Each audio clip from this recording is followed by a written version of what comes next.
July for all my viewers here in America celebrating Independence Day. One of the things I think about this time of year is summer, friends, family, and food. And I just think about cookouts, and you can't really have a cookout without baked beans. So today I'm going to show you a family recipe for homemade baked beans. I'm actually starting the prepping part right now. You'll see in a little bit, but I've got my beans in the crock pot right now, getting all right, really making them from scratch.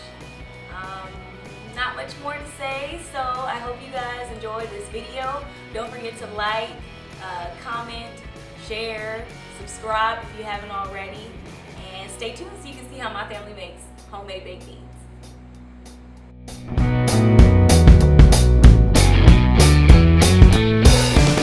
First thing you want to do is rinse your beans. So I've got 1 pound of navy beans, or 16 ounces, and I'm just got them in my colander and I'm rinsing them.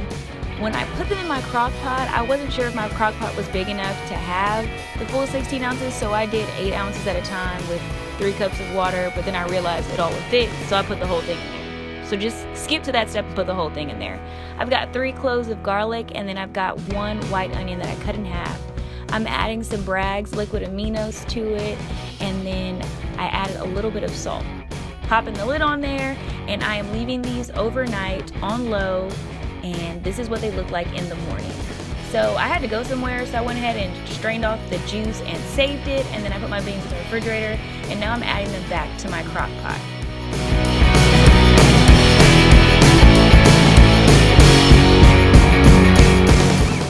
I've got 1 cup of some diced green bell peppers. I've got 1 cup of dark brown sugar, 1 cup of Sweet Baby Ray's barbecue sauce that I'm making sure I get all of it out.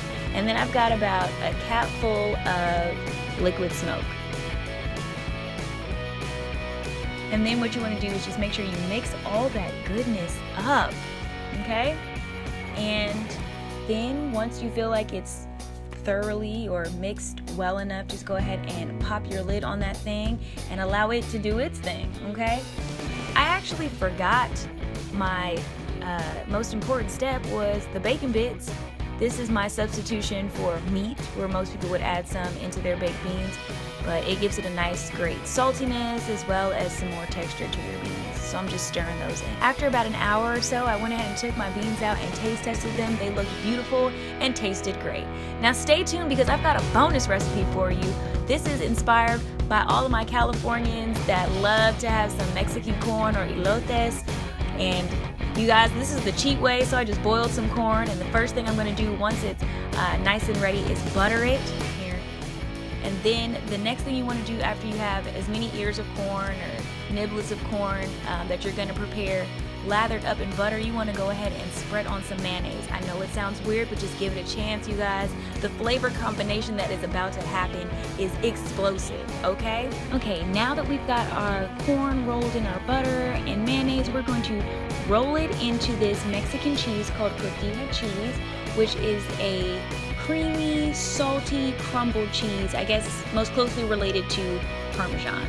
And the next thing you're going to do after you have it covered in cheese is you're going to take this pico de gallo seasoning, which is a blend of ground peppers that adds a really nice heat and amazing flavor to the corn. And you guys, I'm telling you, it's so amazing. So plate it up, serve it, and enjoy. Be sure to let me know what you guys thought about this video, and especially what you thought about these recipes.